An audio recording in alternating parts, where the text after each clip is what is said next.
Hello everybody and welcome to Chess 24. I'm Lawrence Trent and I'm going to do a little recap of the brilliant little Clash of the Titans match that just took place in St. Louis.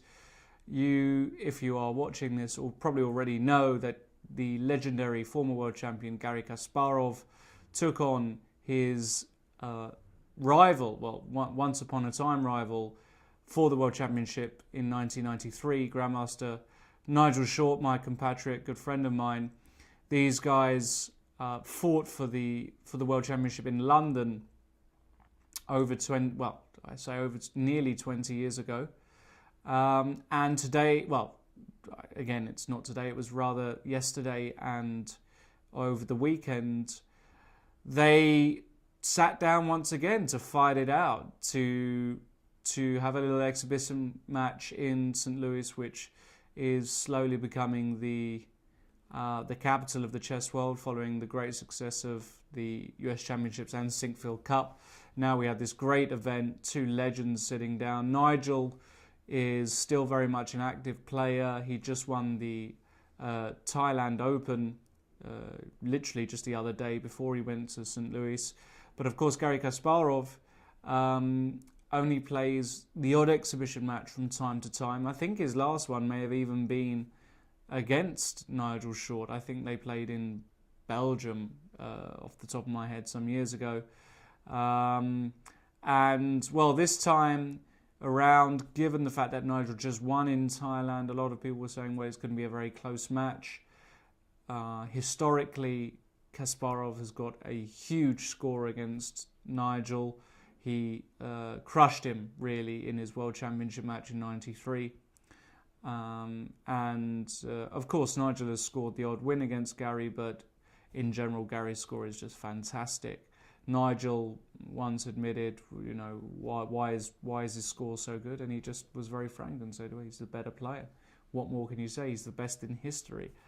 And this quote, he's the best in history, was repeated once again by Nigel, because he got what I'd like to call an old school, an old-fashioned pasting at the hands of Kasparov. Garry Kasparov ran away with this exhibition match. There were 2 rapid matches and 8 blitz matches, and Kasparov won by a huge score, 8.5, 1.5, including one game where Garry actually lost on time in a superior position. So, hardly convincing. Nigel afterwards said, well, he was perhaps a bit jet-lagged, he wasn't sleeping so well, and I know this affects Nigel, hell, it affects me as well. But to lose by such a score must have been thrilling for Garry, who, you could see it in his face as well. If you want to check out the video, the live stream that was on the event, please go to our news page, click on the relevant news item, and embedded in that you will have a link to the live stream.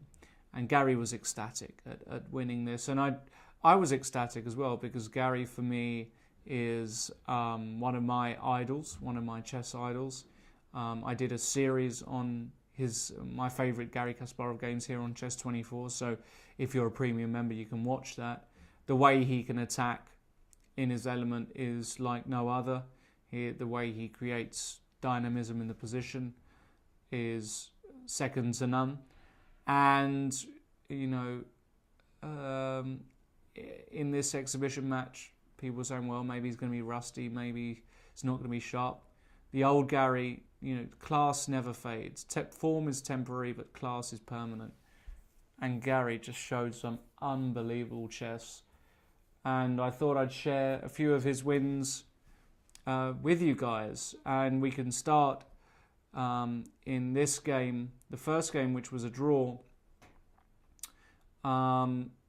It's this position, it's black to play. Nigel is black and plays the move bishop c4. So we get this position where, very imbalanced position. White has got the 2 bishops. He's broken with f4. He is clearly looking to assault the black king.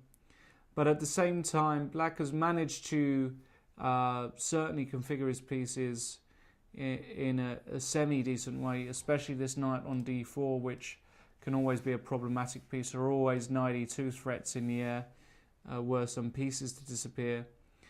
Even his knight on e8 at the moment is doing a good job of defending some key squares. So at this point in time, it was looking like Nigel was okay, but the next move really typifies Kasparov chess, and it really shows how the rest of the match was about to, the rhythm of the other games, I should say, of this match, because this is just vintage Kasparov. F takes e5. Just ignores the fact that the bishop's attacking the rook and gives up a whole exchange for unbelievable play. Bishop takes f1, rook takes f1. There was a debate whether bishop takes d4 was any good, but probably after bishop c4, black is just about holding on. So rook takes f1 felt right, because now this knight is hanging a lot of the time on d4. King h8 by Nigel. Well, now e takes f6, or bishop takes e8 followed by e takes f6 is a massive threat. So that's a really understandable move. And here Kasparov played knight d5. He did miss a bit of a corker, though. He missed a move that is, well, it's a very difficult move to see, especially in these time controllers. They're playing rapid chess after all. Move queen h4. Not the first move that comes to mind. The threat is actually quite simple. He just wants to play bishop g6 and give mate. And the point is, you can't take on e5. That would be the ideal move because of rook f8 mate.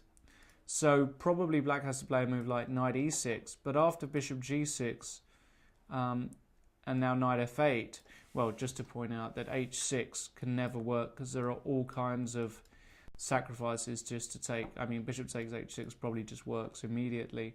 So knight f8 is the only move. And now here white can finally take on e8, and he's driven this knight, which was so menacing on d4, right the way back to f8. And something like this, well, 2 pawns for the exchange, and more importantly, the dark square bishop. The king's cover is going to be completely blown open, and this is a winning position. So a chance there missed by Kasparov. He went knight d5, but even though this looks very tempting, Nigel came up with a nice defensive idea. He re-sacrificed the exchange. He gave the exchange back in order to consolidate a bit. And in this position, suddenly, after queen f2, f takes e5, and there's no mate. It looks as though white's giving mate down the back, but there isn't.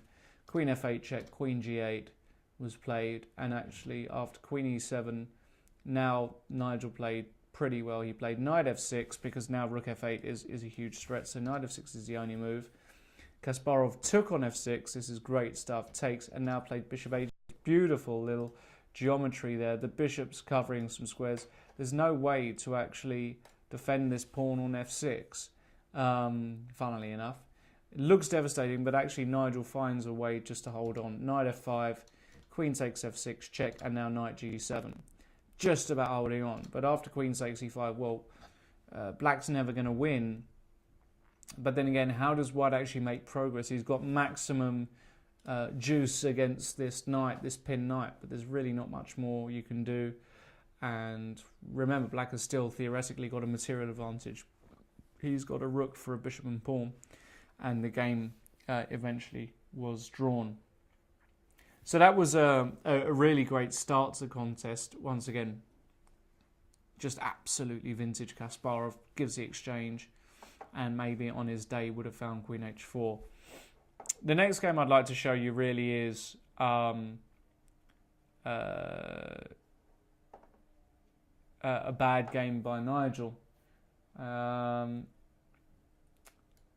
He plays the English, which he's been playing a bit more of late, and we get a symmetrical structure, but Gary plays with knight g7, and now Nigel makes a very odd knight maneuver to f4. Normally white is just content playing with the knight on f3, and we get a position, another very odd move. Actually, this whole match was marred with Nigel playing very strange moves, very strange openings, and this one was no different. And after b5, typical Kasparov again, look how energetic he is here.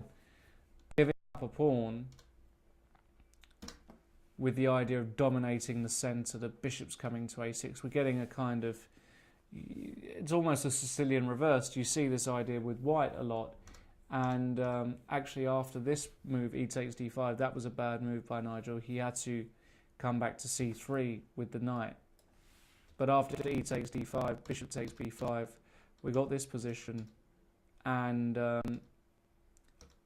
we got this, and Kasparov was already in the driving seat. The rest of the game I'm not going to show here because I think there are others that are more beautiful, but an opening experiment gone wrong for Nigel. And the game he did win, well, he won, but again, the opening was random. He played knight c6, and we got a kind of, well, I don't even know what this opening is called. It was a random opening, and if we fast forward to around here, actually things weren't completely clear, but Gary managed to win the b7 pawn and create this pass d pawn, and actually I believe his clock fell here, his flag fell. So it was a win for Nigel, and it was all square around this point. But Gary, following this game, was just brutal. I believe he won the next 7 in a row, which against a grandmaster like Nigel is unbelievable. Let's have a look at a few of these games because they are fantastic. In this game after move 19, this is the position where Nigel's knight on b2 is a bit of a sorry sight. It does perform a job of protecting a weak backward pawn on d3, but it doesn't do much more than that. Whereas on the other hand, Gary, who has just played this move h5, he's got a knight and queen attacking this pawn, the rook's bearing down, but he wants to open more fronts. Gary is exceptional at sensing how to progress in the attack. And here's another example, because he plays the move h4. Just great stuff. Not too difficult to see, it's a move, but the way he conducts the attack is great, because after g takes h4, now he plays king g7. Now he wants to bring his final piece into the game. He does that, and he makes it active. Rook h5, looking to bring the other rook round. Nigel defends well, but even around here, black is doing great. He wins an h4 pawn, and now look at this h3 pawn. That's going to drop if white isn't careful. And suddenly all of black's pieces are working. Nigel tries to simplify matters with queen e5. Now a move like queen takes e5 would be a mistake, because d takes e5 and suddenly everything is defended for white and the knight hasn't got many squares.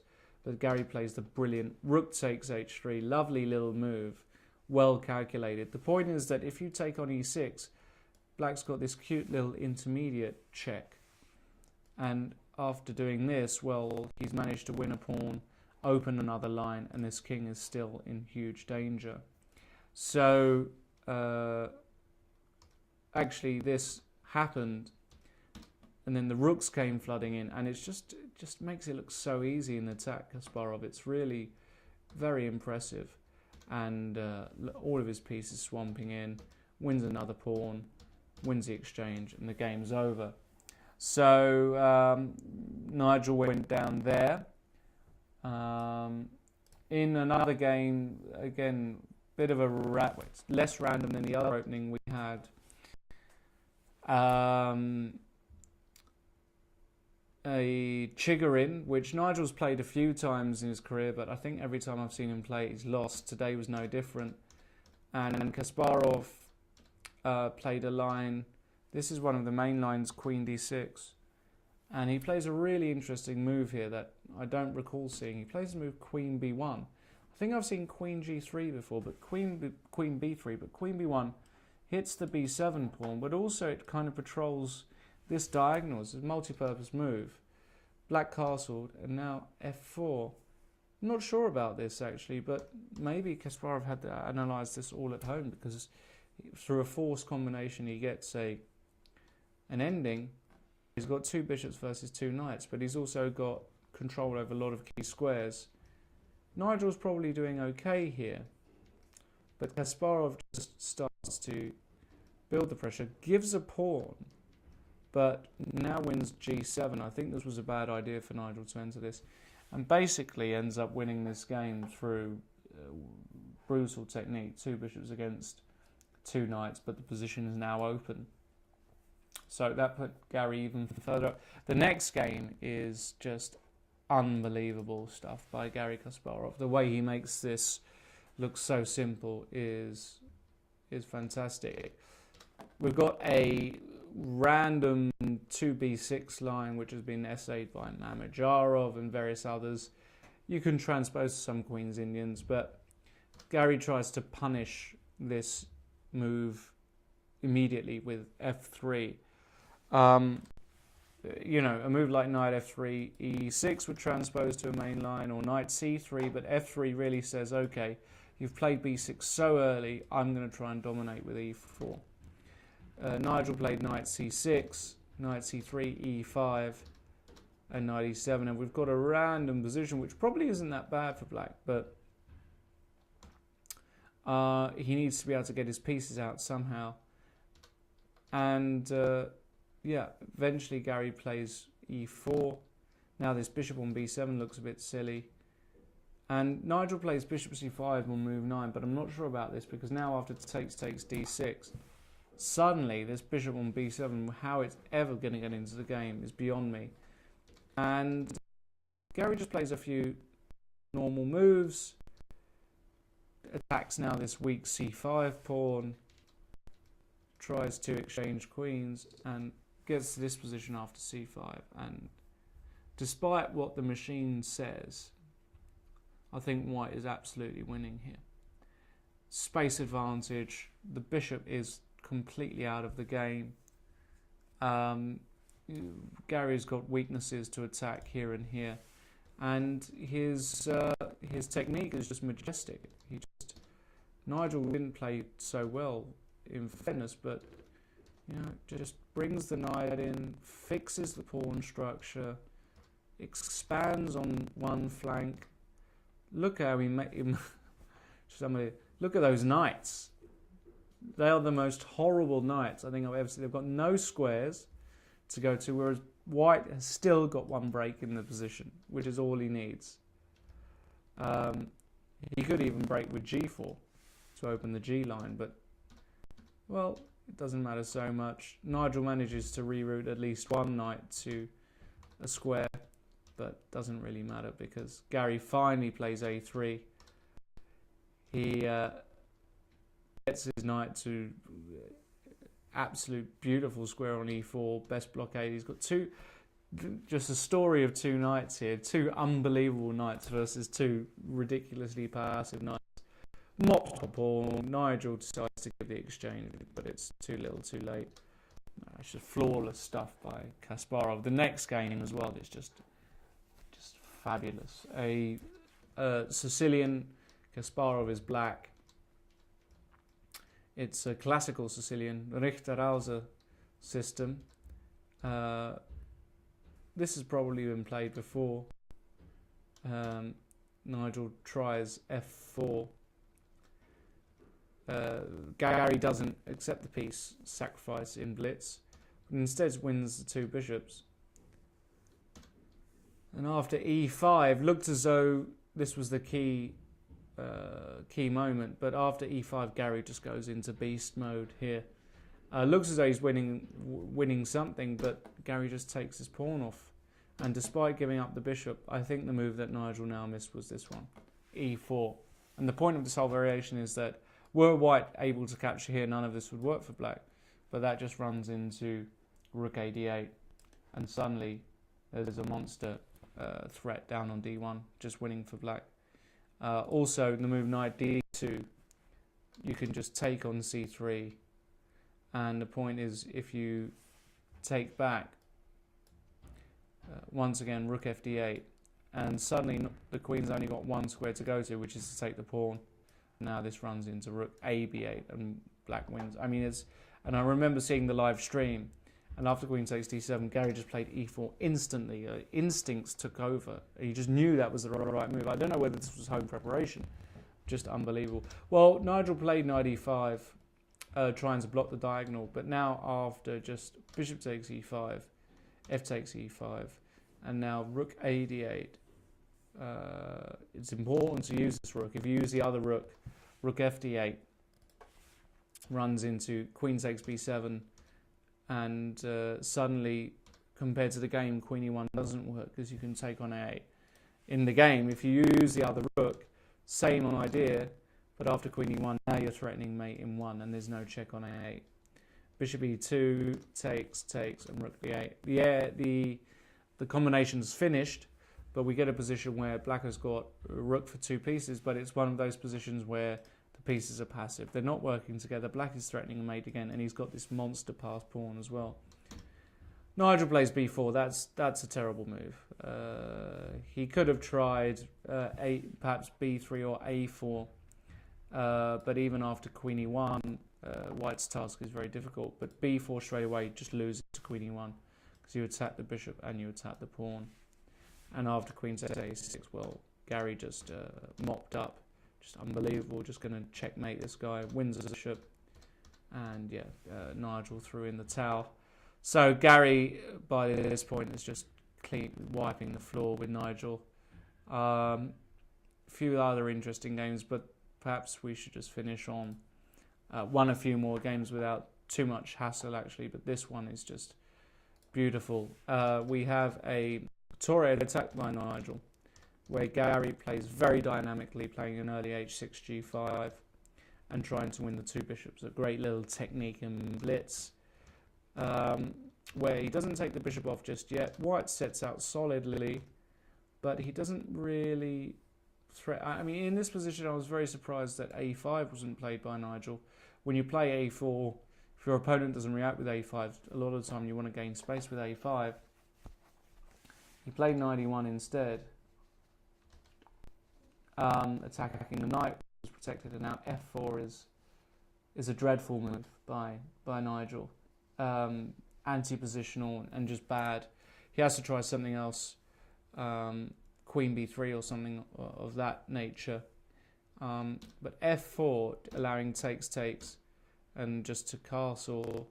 I mean, even here, playing bishop d7 is good enough, but castles. And now white has got this structure where he's got real weaknesses everywhere and no dark square bishop. And Gary, after e4, plays c5. I remember watching this just thinking, this is just fantastic. Just blasting open the position when you've got the 2 bishops. Typical Kasparov in his King's Indian days, where he used to just crush everybody. And after d takes c5, I think the move that Nigel missed. I think he probably was expecting d takes c5, after which you can go queen e2 or even e5. But d5 is just fantastic. Black gives himself an isolated pawn, but gets amazing activity in return. And look at the white king position. I mean, you can just see mate happening. Kasparov, queen e3. I mean, this move here, blitz, is just unbelievable as well. Queen e3. You're threatening the pawn, but that isn't even the main point of the variation. The point is that after queen f3, queen e8, he actually meant to do this so that now he can come out to h5 and try and give mate. I mean, it's just unbelievable stuff. And, just develops a piece, gets the rook to e8. Nigel wins the piece, but this just loses. There are various ways to win. Queen takes g3 just wins on the spot. Actually, I think white can resign after that, but he played rook a d8, still wins because something similar happens. Finally wins the piece back on d3, wins the pawn with check, plays another check, threatens mate, and it's just The attack brings a knight in. Just brutal. I mean, I'm just in awe looking at these moves. Just checkmates. I mean, he makes it look so easy. Well, that's why he's the greatest. And, well, the other games weren't really... I mean, they were special as well. I really recommend everybody just go through those games in more detail if you want to, if you have a chance. There were just some snippets there of my favourite moments of the match. And there you go. Hope you've enjoyed it. Remember to check out my series if you are a Chess24 premium member on my favourite games by Kasparov. And if you're not a premium member, we'll become one and you'll be able to enjoy that series because there are more gems just like this. Until the next time, hope you have a great evening and see you soon.